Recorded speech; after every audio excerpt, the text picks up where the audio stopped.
Hello guys, मैं Kamlesh sir आप सभी लोग के साथ में मैं भगवान शंकर का कथा लेकर आया। अगर ये कथा आपको पसंद आई लाइक सब्सक्राइब और शेयर धन्यवाद।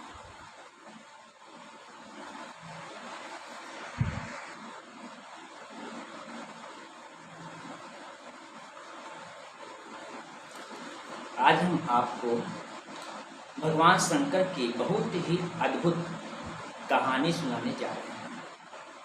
एक बार भगवान भोलेनाथ पृथ्वी लोक पर भ्रमण करने के लिए गए तो उन्होंने एक युवा को देखा। वह ईश्वर को दोष देता जा रहा था। वह अपने जीवन से निराश था, दुखी था। तब भगवान शंकर बौद्ध भिक्षु का रूप धारण करके उस युवा को असली दुख के बारे में ज्ञान देते हैं। तो चलिए इस कहानी के माध्यम से समझते हैं कि असली दुख क्या होता है। अगर आप ये कहानी सुन रहे हैं तो पूरा सुनिए। इस कथा को आधा अधूरा छोड़कर जाने की गलती मत करिएगा, क्योंकि इस पवित्र कथा को पूरा सुनने से मन चाहा फल की प्राप्ति होगी। इसलिए इस कथा को पूरा सुने। यदि आप शिव भक्त हैं तो शिव का अनादर न करें। सुख और दुख एक ही सिक्के के दो पहलू हैं। यह बात तो आपने सुनी ही होगी। सुख और दुख हमारे जीवन में लगातार आते ही रहते हैं और हमें लगता है कि हमारे जीवन में हजारों दुख हैं, हजारों समस्याएं हैं। लेकिन अगर आप वास्तविक तौर पर देखें, यदि आप इस बात को आप अच्छी तरह से समझें तो आप यह समझ पाएंगे कि हमारे जीवन में केवल एक ही दुख होता है। और वह दुख क्या है वो हम इस कहानी के माध्यम से जानेंगे। और इस दुख का निवारण, उस दुख का समाधान क्या है वो भी हम इस कहानी में जानेंगे। तो इस कहानी के अंत तक जरूर बने रहें। एक समय की बात है। एक गांव में एक व्यक्ति रहता था। उसका नाम सोनू था। वह बड़ा आलसी था और अपने जीवन से बहुत निराश था। और उसका कारण यह था कि उसने अब तक अपने जीवन में कुछ भी हासिल नहीं किया था। वह कुछ भी नहीं करता था। उसके घर वाले भी इस बात से बहुत परेशान रहते थे। वे चाहते थे कि वे बाहर जाकर कुछ अच्छा काम करे, कोई अच्छी नौकरी करे, लेकिन वह उसकी एक भी नहीं सुनता था। उसके घर वाले दूसरों का उदाहरण देकर उसे ताने मारते थे, उसे तरह तरह की बातें कहते थे, लेकिन उसे कोई फर्क नहीं पड़ता था। जबकि उसके सारे मित्र कामयाब हो चुके थे। कोई अच्छा व्यापार कर रहा था तो कोई अच्छी नौकरी कर रहा था, जिस कारण जब भी वो लोग मिलते वे लोग अपनी बढ़ चढ़कर बढ़ाई किया करते थे। लेकिन सोनू कुछ नहीं करता था, जिस कारण जब भी कोई उससे पूछता कि तुम क्या कर रहे हो तो वह कुछ नहीं कह पाता।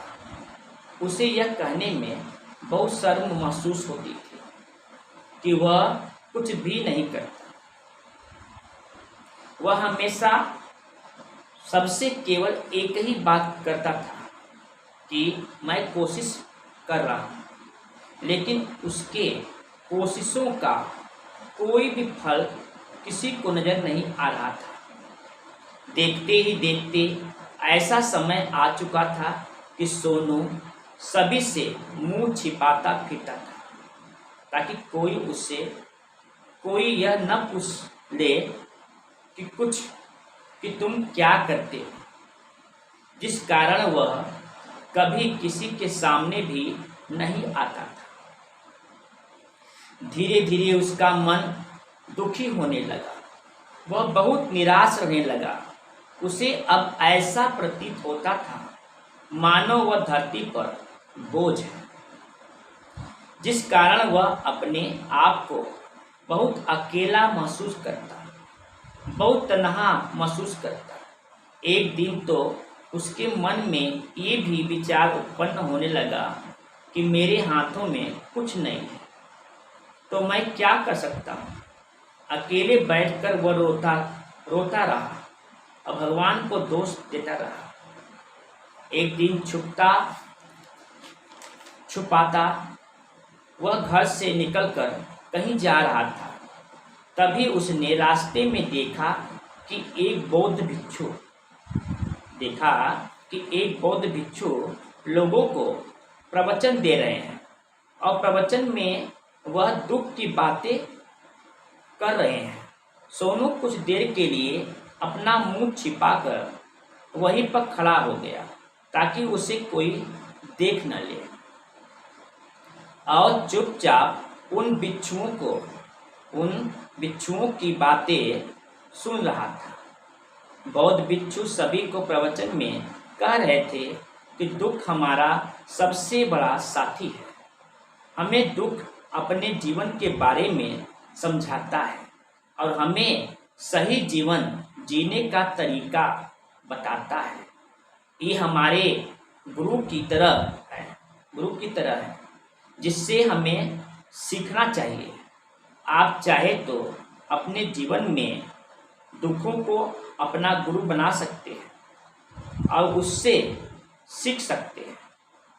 आप चाहे तो अपने दुखों पर बैठकर रो सकते हैं, लेकिन इससे आपको कोई लाभ नहीं मिलेगा, बल्कि आप दिन व दिन और कमज़ोर होते जाएंगे, निराश होते जाएंगे। और सोनू छुप कर उन बौद्ध भिक्षुओं की ये सारी बातें सुन रहा था। जैसे ही उपदेश खत्म हुआ, वह उन बौद्ध भिक्षु के पास पहुंचा।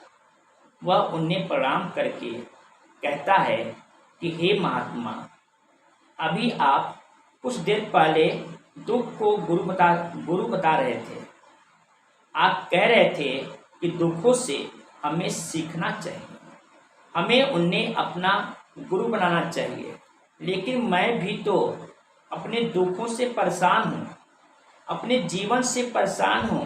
मैंने अब तक जो दुख झेला है, मुझे तो कभी ऐसा प्रतीत नहीं हुआ कि मेरे दुख मुझे कुछ सिखा रहे हैं, बल्कि मुझे तो हमेशा यही लगता है कि वो मुझे पीड़ा दे रहे हैं, तकलीफ दे रहे हैं। पर दुख की पीड़ा बहुत भयंकर होती है। ऐसा लगता है अब इसके बाद हमारा जीवन समाप्त हो जाएगा। इसके बाद आप हमें कुछ नहीं मिलने वाला, और यहाँ तक कि हमें मृत्यु भी उसके सामने कम लगती है। जब लोग ताने मारते हैं, जब लोग ये कहते हैं कि तुम क्या कर रहे हो, तो मन को बहुत ठेस पहुँचती है और मैं उनसे कुछ नहीं कह पाता। सोनू की ये बातें सुनकर वो बुद्ध भिक्षु सोनू से कहते हैं, बेटा, तुम्हें क्या दुख है और तुम दुख के बारे में ऐसी बातें क्यों कर रहे हो। सोनू ने अपने ऊपर बीती हुई सारी बातें उन बौद्ध भिक्षु को बता दी और कहने लगा, हे महात्मा, क्या आपके पास मेरे दुख का कोई समाधान है। सोनू की यह बात सुनकर वह बौद्ध भिक्षु मुस्कुराने लगे और सोनू से कहते हैं, बेटा, जब तुम्हारे जीवन में कोई असली दुख आए तब तुम मेरे पास आना, मैं उसका समाधान तुम्हें अवश्य बताऊंगा। उन बौद्ध भिक्षु की यह बात सुनकर सोनू थोड़ा सा आश्चर्य में पड़ गया। उसे ये समझ नहीं आ रहा था कि क्या उसने अब तक जो दुख झेला है वह असली दुख नहीं है। उसने जो अब तक पीड़ाएं सही हैं, जो ताने सहे हैं, जो तकलीफें उठाई हैं, क्या वह असली दुख नहीं है? आगे वह मन ही मन अपने आप से कहता है कि जब मुझे मेरे अपने नहीं समझ पाए तो ये बौद्ध भिक्षु मुझे क्या समझेंगे। इतना सोचकर वह वहां से चला गया। सभी लोगों के ताने सुन सुनकर सोनू बहुत थक चुका था। वह बहुत निराश हो चुका था, जिस कारण उसने निर्णय लिया कि वह अब कुछ करके दिखाएगा। उसने अपने पिता से थोड़ा सा रुपया लिया और उस रुपया से उसने एक व्यापार शुरू किया। उसके पिता बहुत खुश थे कि कम से कम मेरा बेटा कुछ करने का प्रयास तो कर रहा है, लेकिन उसे व्यापार में कोई सफलता नहीं मिल रही थी, जिस कारण वो बहुत ही हताश हो चुका था। वह बहुत ही निराश हो चुका था। उसे ये समझ नहीं आ रहा था कि वह क्या करे, किस तरह से वह अपने व्यापार को आगे बढ़ाए। तभी उसके पिता ने उससे कहा, बेटा कोई बात नहीं, इसी तरह से प्रयास करते रहो, आज नहीं तो कल सफलता अवश्य मिलेगी। सोनू ने अपने पिता की बात मानी और अपने व्यापार में और भी कड़ी मेहनत करने लगा। धीरे धीरे उसे सफलता मिलने लगी और फिर उसने रफ्तार पकड़ ली। देखते ही देखते केवल 3 सालों के अंदर वह एक बहुत बड़ा व्यापारी बन गया। अब उसके पास कोई धन दौलत की कोई कमी नहीं थी। लोग जो पहले नापसंद किया करते थे अब पसंद करने लगे थे, उसकी चिंता करते थे, उसके कार्यों की सराहना करते थे। उसके माता पिता भी अब अपने बेटे से बहुत खुश थे। उनकी सफलता से वे अत्यंत प्रसन्न थे। धीरे धीरे सोनू के मित्रों की संख्या बढ़ती जा रही थी। सोनू के कुछ मित्रों ने उसे यह भी सलाह दी कि उसे अपना व्यापार और तेजी के साथ बढ़ाना चाहिए, उसे और फैलाना चाहिए। जब तुम आज केवल इस नगर के सबसे बड़े व्यापारी हो, तब तुम इतना खुश हो, तुम्हारे साथ ही सारे लोग हैं।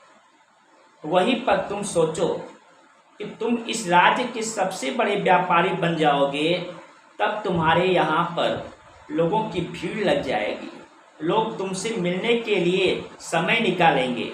यहाँ तक कि इस राज्य के राजा भी तुमसे मिलना चाहेंगे, तुम्हारी तारीफ करेगा, और यदि ऐसी जरूरत आन पड़ी तो वह तुमसे धन भी उधार लेने के लिए अवश्य आएगा। सोनू को अपने दोस्त की यह बात पसंद आई। सोनू ने सोचा कि मेरे मित्र सही कह रहे हैं, मुझे अपने व्यापार को और बड़ा करना चाहिए और फैलाना चाहिए। तभी तो हर कोई मेरे बारे में जान सकेगा, हर कोई मुझे पहचानेगा। उसने बिना देरी किए अपने समय को बिना गवाए अपने व्यापार में और मेहनत करने लगा। लेकिन अब की बार उसके मन में धैर्य नहीं था, जिस कारण उसने कुछ अनुचित कदम उठाए ताकि उसका व्यापार तेजी से बड़ा हो जाए। उसने कई लोगों से अधिक मात्रा में धन उधार ले लिया, जिससे उसके ऊपर अब काफ़ी कर्ज हो चुका था। और इतना ही नहीं, यहाँ पर नहीं रुका। उसने अधिक से अधिक मुनाफा कमाने के चक्कर में अपने माल की गुणवत्ता को भी खराब कर दिया, जिससे अब उसके माल में वह बात नहीं रह गई थी जो पहले हुआ करती थी।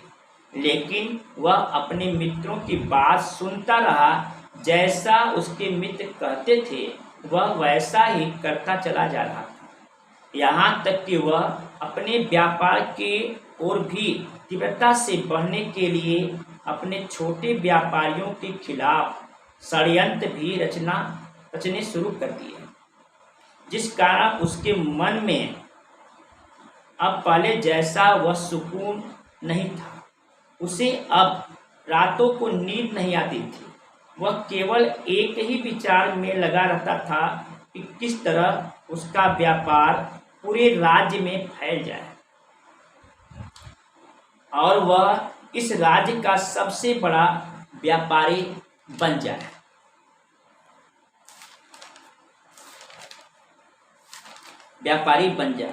जिस कारण वह दिन रात केवल इसी मेहनत में लगा रहता ताकि उसका व्यापार जल्दी से जल्दी और बड़ा हो जाए।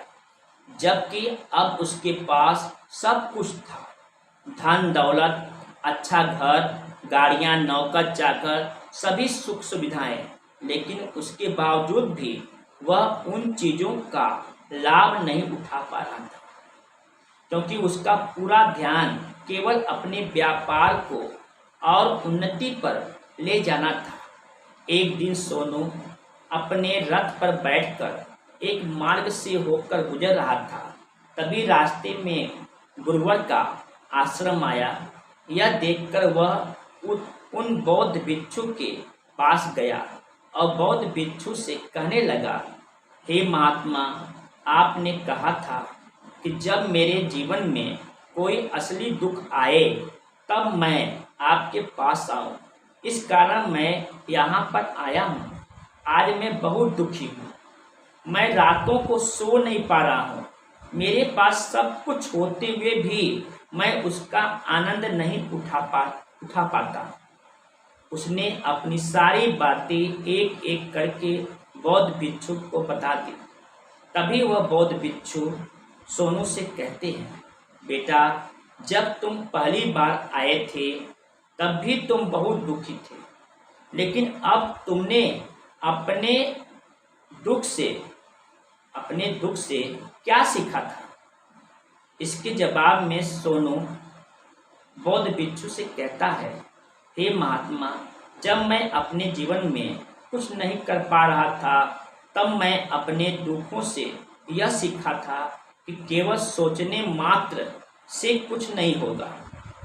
उसके लिए हमें कुछ करना भी पड़ेगा, और कोई कर्म करना ही हमें सफल नहीं बनाता, बल्कि उस कर्म को उसके अंजाम तक पहुंचाना हमें सफल बनाता है। फिर चाहे रास्ता कैसा भी हो, फिर चाहे परिस्थितियां कैसी भी हो क्यों न हो, फिर चाहे कितनी भी बाधाएं आपके रास्ते में क्यों न आए, चाहे ऐसा क्यों न लगने लगे कि अब आपके जीवन में कुछ नहीं बचा, आप कुछ नहीं कर सकते, तब भी हौसला बनाए रखो, उम्मीद न छोड़ें और अपने कार्य पर डटे रहें, यह सोचकर कि जब तक मैं अपने कार्य को सफल नहीं कर लेता तब तक मैं अपने लक्ष्य तक नहीं पहुंच पाता, तब तक मैं इस कार्य को करता रहूँगा, मैं इस कार्य में अवश्य सफल होकर ही रहूँगा, जबकि बाकी लोग केवल सफल लोगों को महत्व देते हैं, उनके कार्यों को नहीं। सोनू की ये सारी बातें सुनकर वह बौद्ध भिक्षु मुस्कुराने लगे और सोनू से कहते हैं, बेटा, जब तुम्हारे जीवन में असली दुख आए तब तुम मेरे पास आना, मैं तुम्हारी समस्या का समाधान अवश्य करूँगा। इतना कहकर वो बौद्ध भिक्षु वहाँ से उठकर चले गए। सोनू एक बार फिर से उनकी ये बातें सुनकर आश्चर्यचकित रह गया। उसे अब ये समझ नहीं आ रहा था कि क्या उसने जो दुख देखा है, उससे जो तकलीफें अब तक सही है, क्या वह असली दुख नहीं है। उसके मन में अब एक सवाल उत्पन्न होने लगा कि असली दुख क्या है और उसकी पहचान क्या है, और मुझे कैसे पता चलेगा कि इस समय मैं असली दुख में हूँ, लेकिन उसने कुछ नहीं कहा। वह अब यह सब सोच ही रहा था कि तभी वह बौद्ध भिक्षु सोने के का एक बड़ा सा घड़ा लेकर पहुंच जाते हैं सोनू के पास। उस घड़े के अंदर सोने के सिक्के थे। इस घड़े को देते हुए बौद्ध भिक्षु सोनू से कहते हैं, बेटा तुम इसे पैर के नीचे दबा दो, क्योंकि ये मेरे किसी काम का नहीं है। जब मुझे इसकी जरूरत पड़ेगी तब मैं इसे खोद कर यहाँ से निकालूंगा, लेकिन अभी के लिए वहाँ पर मिट्टी के नीचे दबा दो।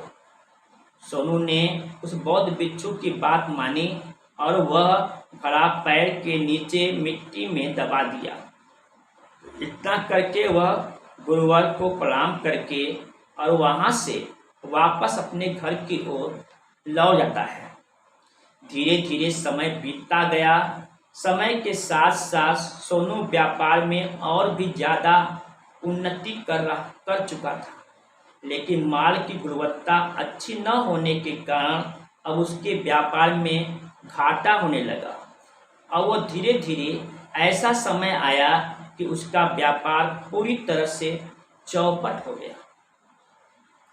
अब उसके पास कुछ नहीं बचा था, बल्कि उसने जो कर्ज लिए थे वो कर्ज भी उसे चुकाने थे। लेकिन वह तो यह सोचकर निश्चिंत था कि उसने जो भी कुछ कर्ज लिए हैं वो कर्ज उसने अपने मित्रों से लिए हैं, जिस कारण वह उन्हें लौटाने में थोड़ी देर अवश्य कर सकता हूँ। वह तो यह सोच रहा था कि उसके मित्र उसका बुरे समय पर साथ देंगे, लेकिन सबसे पहले उसके मित्र ही उससे अपना कर्ज वापस लौटाने की मांग करने लगे।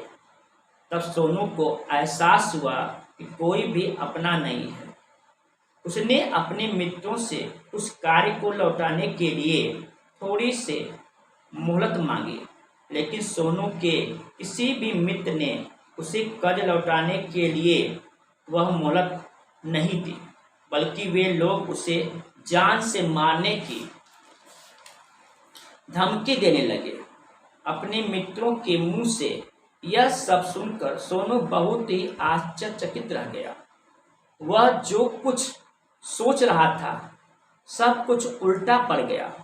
जिस व्यापार के चलते उसके इतने मित्र बने थे, इतने शुभचिंतक बने थे, वे सब उससे दूर जाने लगे। हर कोई उससे पीछा छुड़ाना चाहता था, कोई भी उसका साथ नहीं देना चाहता था। धीरे धीरे उसकी सारी संपत्ति नीलाम हो गई। अब उसके पास कुछ नहीं बचा था। वह सड़क पर आ चुका था।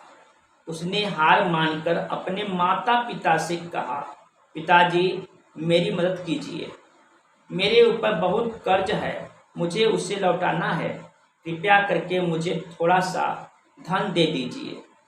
इस पर सोनू के पिता ने सोनू से कहा, बेटा मेरे पास तो ले देकर बस यही एक छोटा सा घर है। अगर मैं तुम्हें दे दूं, यदि मैं इसे भी बेच दूं, तो मैं और तुम्हारी माँ कहाँ रहेंगे? हमें भी दर दर की ठोकरें खानी पड़ेगी, हमें भी सड़कों पर भीख मांगनी पड़ेगी। ले देकर अब हमारे पास केवल यही संपत्ति बची है, इसलिए मैं तुमसे क्षमा मांगता हूँ। अपने माता पिता की मुख से यह सुनकर सोनू चुपचाप वहाँ से चला गया, पर मन ही मन वह सोच रहा था कि अब मेरे पास कुछ नहीं बचा। जो था वह तो सब लूट गया, बर्बाद हो गया। अब मैं जीकर क्या करूँगा? अब मेरे पास केवल एक ही रास्ता है जिससे मैं अपने कर्जदारों से अपना पीछा छुड़ा सकता हूँ। यह सोचता हुआ वह एक ऊंची पहाड़ी की ओर पहुंचा। वह पहाड़ी पर चढ़ता ही जा रहा था कि तभी उसे याद आया कि उस बौद्ध भिक्षु ने कहा था कि जब तुम पर असली दुख आए तभी तुम मेरे पास आना, मैं तुम्हारी समस्या का समाधान अवश्य करूँगा। यह सोचकर सोनू के मन में एक बार फिर उम्मीद की लहर दौड़ पड़ी। सोनू तुरंत दौड़ता हुआ उन बौद्ध भिक्षु के पास पहुंचा और सोनू ने उन्हें प्रणाम करके अपने ऊपर बीती हुई हर एक बात उन्हें बता दी और कहने लगा कि हे महात्मा, आपने कहा था कि जब अपने ऊपर असली दुख आएगा तब आप उसका समाधान अवश्य करेंगे। तभी वह बौद्ध भिक्षु सोनू के इस बात को सुनकर मुस्कुराने लगे और कहते हैं, बेटा, कहाँ है असली दुख? जब तुम्हारे जीवन में असली दुख आएगा तो मैं उसका समाधान अवश्य करूँगा। उन बौद्ध भिक्षु ने के मुख से यह बात सुनकर सोनू के सब्र का बाड़ टूट गया और सोनू ने उन बौद्ध भिक्षुओं से कहा, हे महात्मा, आखिरी असली दुख क्या होता है? आखिर असली दुख क्या होता है? क्या मैंने आज तक जो भी दुख झेला है, जो भी तकलीफ आज तक मैंने सही है, क्या ये दुख नहीं है? क्या इसे दुख नहीं कहते हैं?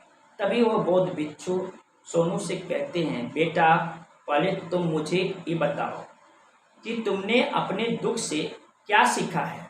इसका जवाब देते हुए सोनू बौद्ध भिक्षु से कहता है, हे महात्मा, मैंने तो यही देखा है कि जो लोग तुम्हारी तरक्की में पीछा करते हैं, तुम्हारे साथ जुड़ते हैं, वह लोग तुम्हें अवश्य धोखा देंगे, क्योंकि ऐसे लोग बुरे समय पर तुम्हारा साथ नहीं देने वाले, बल्कि तुम्हारा फायदा उठाने का ही वह प्रयास करेंगे। इसलिए ऐसे लोगों पर भरोसा न करें, बल्कि जो लोग तुम्हारी असफलता के समय पर, तुम्हारे बुरे समय पर तुम्हारे साथ खड़े हो वही तुम्हारे असली मित्र हैं और वही तुम्हारे साथ रहते हैं। और ऐसे लोग तुम्हें बहुत कम मिलते हैं। जिन्हें भी ऐसे लोग मिलते हैं उन्हें हमेशा उनकी कद्र करनी चाहिए। आगे बौद्ध भिक्षु सोनू से कहते हैं, जब तुम कोई कार्य कर रहे हो तो उसे पूरी ईमानदारी से करो, धैर्य रखो, लालच मत करो और अपने लक्ष्य तक पहुंचने के लिए किसी के लिए कोई षड्यंत्र न रचो, क्योंकि ऐसा करने से तुम्हारे साथ ही बुरा होगा और तुम हमेशा नुकसान में रहोगे। सोनू की सारी बातें सुनकर बौद्ध भिक्षु के पैर के पास पहुँचे। उन्होंने गड्ढा खोदा और वह घड़ा निकालकर सोनू के हाथ में थमा दिए, जिसमें सोने के सिक्के भरे हुए थे। वह घड़ा सोनू के हाथ में थमाते हुए उन बौद्ध भिक्षु ने कहा, लो, इसे पकड़ो और जब तुम्हारे जीवन में असली दुख आए तब तुम मेरे पास आना, मैं इसका समाधान अवश्य करूँगा। सोनू अब भी बड़ी अचरज में था। उसे ये समझ नहीं आ रहा था कि आखिर असली दुख है क्या, लेकिन उसने अपने हाथों में भरे हुए उस घड़े को देखा जिसके अंदर सोने के सिक्के थे। ये देखकर उसे मन ही मन ये लगा कि चलो, अब तो थोड़ी सी राहत अवश्य हो जाएगी। मैं अपने मित्र का वो कर्ज लौटा सकता हूँ और एक नया व्यापार भी फिर से आरंभ कर सकूँगा। जिस कारण उसने उन बौद्ध भिक्षुओं को प्रणाम किया, उसका धन्यवाद किया और वहाँ से चल दिया। सोनू ने उस सोने के सिक्कों से सभी का कर्ज लौटा दिया और अपने लिए एक बार फिर से नया व्यापार शुरू किया। व्यापार छोटा था, लेकिन अब की बात सोनू बहुत खुश था। उसने पूरी ईमानदारी, मेहनत और लगन के साथ अपने व्यापार पर काम किया और देखते देखते एक बार फिर से वह एक बड़ा व्यापारी बन गया। लेकिन अब की बार वह बहुत खुश था। क्योंकि इस बार उसने कोई लालच नहीं की, न ही किसी के लिए षड्यंत्र रचा, बल्कि उसने पूरी ईमानदारी और मेहनत के साथ अपने व्यापार पर काम किया। लेकिन जैसे जैसे आप धनी होते जाते हैं, जैसे जैसे आप अमीर बनते जाते हैं, आपके मन में एक डर और उत्पन्न होने लगता है, और वह अपने दौलत को न खो दे, जिस कारण आप लोग दान करना शुरू कर देते हैं, पूर्ण करना शुरू कर देते हैं और लोगों की मदद करते हैं, ताकि आपके जीवन में कभी कोई दुख न आए। लेकिन यह जीवन सुख और दुख का संगम है, जिस कारण हर किसी को सुख और दुख से होकर गुजरना ही पड़ता है। इसी वजह से एक बार फिर से सोनू के जीवन में एक और दुख उत्पन्न हुआ। अब की बार उसके माता पिता दोनों की मृत्यु हो गई। सोनू अपने माता पिता से बहुत प्रेम करता था, जिस कारण उसके मन को बहुत गहरा आघात पहुंचा। जब आखिरी बार वह उन्हें देख रहा था तो उसके मन में हजारों सवाल उत्पन्न होने लगे। वह अपने घर लौटकर उसने देखा कि जिस संपत्ति के लिए वह हमेशा लड़ते झगड़ते रहते थे, आज उसकी देखभाल के लिए कोई नहीं था। उसके माता पिता ने जो भी मेहनत की, जो भी अपने जीवन में इकट्ठा किया, सब यही रह गया। लेकिन अब सब कुछ खत्म हो चुका था और सोनू का मन अब बेचैन हो रहा था। उसने मन में हजारों सवाल उत्पन्न हो रहे थे और वह अपने आप को बहुत अकेला महसूस कर रहा था। उसे बहुत खाली से महसूस हो रहा था। उसने इधर उधर देखा, लेकिन उसे कुछ समझ नहीं आया। तभी उसे उन बौद्ध भिक्षु की याद आई। वह तुरंत ही भागा भागा उस बौद्ध भिक्षु के पास पहुंचा। उसे देखते ही उन बौद्ध भिक्षु ने सोनू से सवाल किया और कहा, क्या बात है बेटा, क्या फिर से कोई दुख आन पड़ा है? तभी सोनू ने कहा, नहीं गुरुदेव, अब तो सब ठीक है, लेकिन आज मेरे माता पिता की मृत्यु हो गई और मैं बहुत अकेला महसूस कर रहा हूँ।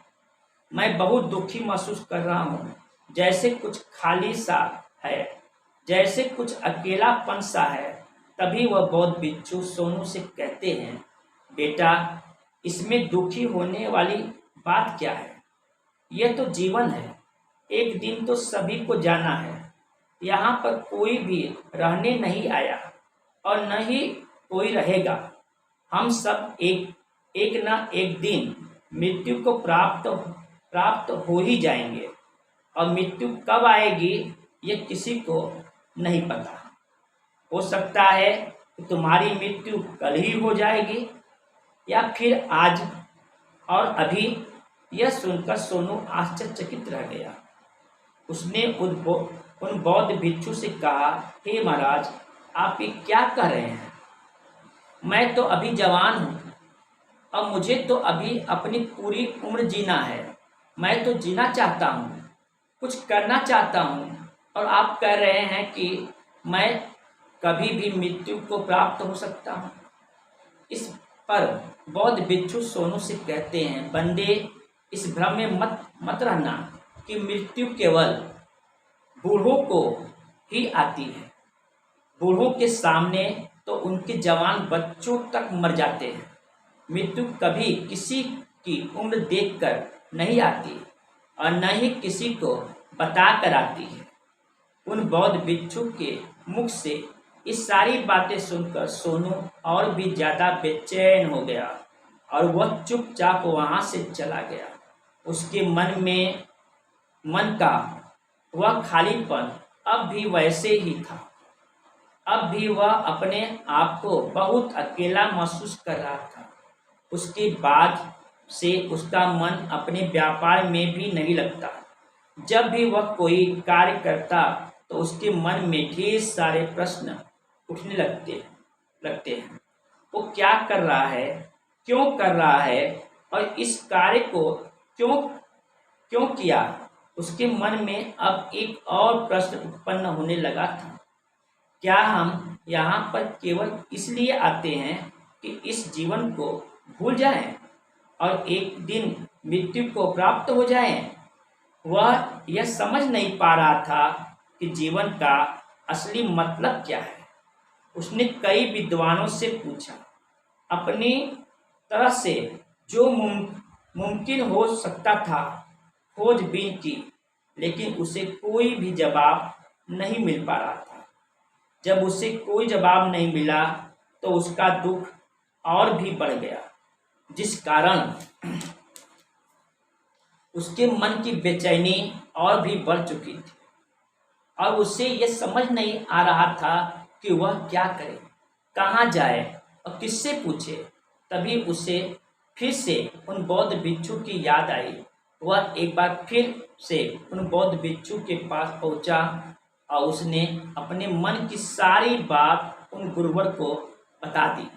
तभी वह बौद्ध भिक्षु मुस्कुराने लगे और सोनू से कहते हैं, बेटा, आज पहली बार तुम्हारे जीवन में असली दुख उत्पन्न हुआ है। वास्तव में तो यही है, यही असली दुख जिसे हम दुख कहते हैं। यही है जिसे हम दुख कहते हैं, जो दुख कहलाने लायक है कि हमें पता ही नहीं कि हम क्या कर रहे हैं, कहाँ जा रहे हैं, क्यों जा रहे हैं, वो कौन है, क्या है, क्यों है, हम क्या करना चाहते हैं। तभी सोनू ने कहा कि हे महात्मा, मेरे इस दुख का समाधान कीजिए, मेरे इस दुख का निवारण कीजिए। तभी वो बौद्ध भिक्षु सोनू से कहते हैं, हम सबके अंदर क्रोध, लालच, लोभ जैसी कई वासनाएं हमारे अंदर घर करके बैठ जाती हैं, जिस कारण हम अपने जीवन को टुकड़ों में जीते हैं और हमारी चेतना कभी एक नहीं हो पाती। हम कभी एक जगह सोच नहीं पाते, समझ नहीं पाते और हमारी ऊर्जा शक्ति भी पूरी तरह से छिन्न भिन्न हो जाती है। और आजकल के स्टार, हमारे पास तो इतना भी समय नहीं कि हम एक पल निकाल करके एक पल के लिए अपने आप को देख सके, अपने आप को समझ सके। वास्तविकता में हर कोई यहाँ पर अपने जीवन भर केवल दुख दुख कहकर चिल्लाता रहता है, उसका समाधान निकालने का हर मुमकिन प्रयास करता रहता है, लेकिन जिसे हम दुख समझते हैं वह तो दुख है ही नहीं। तो उसका समाधान आपको कहाँ से मिलेगा? ये तो परिस्थितियाँ हैं जिसके कारण हम अपने आप को दुखी समझते हैं, अपने आप को तकलीफ में समझते हैं। जैसे ही हम एक परिस्थितियों से निकलते हैं, हम किसी दूसरी परिस्थितियों में फंस कर रह जाते हैं। जिस प्रकार हम अपनी पहली समस्या का सामना करते हैं, उसी प्रकार हम दूसरी समस्या का भी सामना करते रह जाते हैं। और जब हम इन परिस्थितियों से हार मान लेते हैं, जब हमें लगता है कि अब कोई रास्ता नहीं बचा, तब हमारे सामने हमें केवल एक ही रास्ता नजर आता है, वह है मृत्यु। लेकिन यह कोई समाधान नहीं है, यह कोई रास्ता नहीं है। इसलिए अगर आप समुचित अपनी समस्याओं का समाधान चाहते हैं तो अपने आप को इकट्ठा करना सीखिए, अपनी ऊर्जा को इस संसार में वापस कीजिए, उसे एक कर और अपने ऊपर ध्यान लगा। मृत्यु से पहले अपने आप को पहचानो, अपने आप को जानो, अपने आप को बिखरने मत दो। तभी सोनू उस बौद्ध भिक्षु से कहता है कि हे महाराज, तो क्या हमें इस जीवन को नहीं जीना चाहिए? क्या हमें अपनी इच्छाओं को पूरा नहीं करना चाहिए? तभी वो बौद्ध भिक्षु सोनू के इस सवाल का जवाब देते हुए कहते हैं कि हमें किसी से भी लगाव नहीं रखना चाहिए, हमें अपनी इच्छाओं को मार देना चाहिए।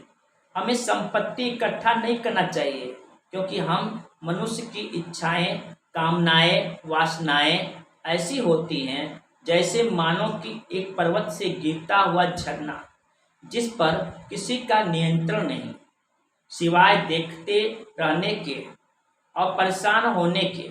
लेकिन जब तुम अपने ऊपर ध्यान देने लगते हो, तब तुम अपने आप को पहचान जाते हो, समझ जाते हो, तब तुम इस पर नियंत्रण पा सकते हो। तब इच्छाएं भी तुम्हारे बस में होती हैं।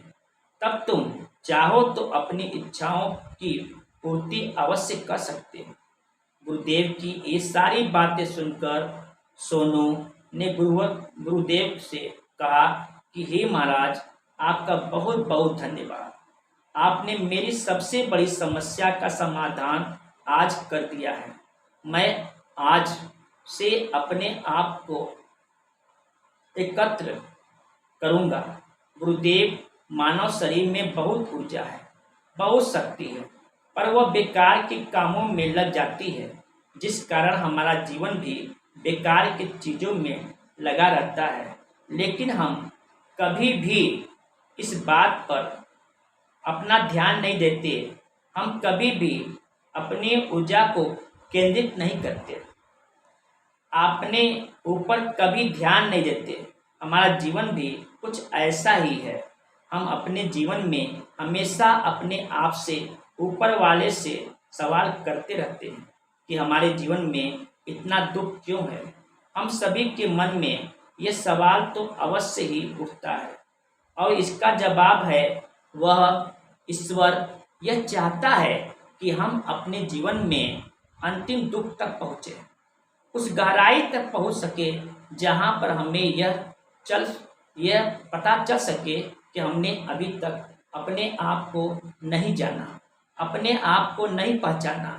मानव शरीर के अंदर जो ऊर्जा है, जो शक्ति है, उसके बारे में हम अभी तक नहीं जानते। हम अपने आप को चाहे तो एकत्रित कर सकते हैं, अपने आप पर नियंत्रण पा सकते हैं, लेकिन हम अपने इस ऊर्जा का व्यर्थ उपयोग करते हैं, व्यर्थ की चीज़ों में लगा देते हैं, जिस कारण हम अपने आप को कभी नहीं पहचान पाते और न ही कभी अपने आप पर नियंत्रण पा सकते हैं। लेकिन यदि आप अपने आप को जानना चाहते हैं, अपने आप को पहचानना चाहते हैं, तो अपने आप को खुद को एकत्रित करना होगा, अर्थात ध्यान लगाना होगा। ध्यान से ही आप अपने दुखों की, उन समस्याओं का समाधान निकाल सकते हैं, और तभी आप अपने आप को पहचान सकते हैं, जान सकते हैं, और अपने जीवन के हर दुखों का समाधान भी कर सकते हैं। इस वीडियो को बोलते समय कोई त्रुटि हो तो इसके लिए मैं क्षमा चाहता हूँ। उम्मीद है आप सभी को ये वीडियो अच्छी लगी होगी। यदि आप शिव के सच्चे भक्त हैं तो चैनल को सब्सक्राइब और वीडियो को लाइक करके और कमेंट में हर हर महादेव महादेव लिख दीजिए। Thank for watching. इस वीडियो में इतना ही। नेक्स्ट वीडियो में हम फिर मिलेंगे, तब तक के लिए थैंक्स।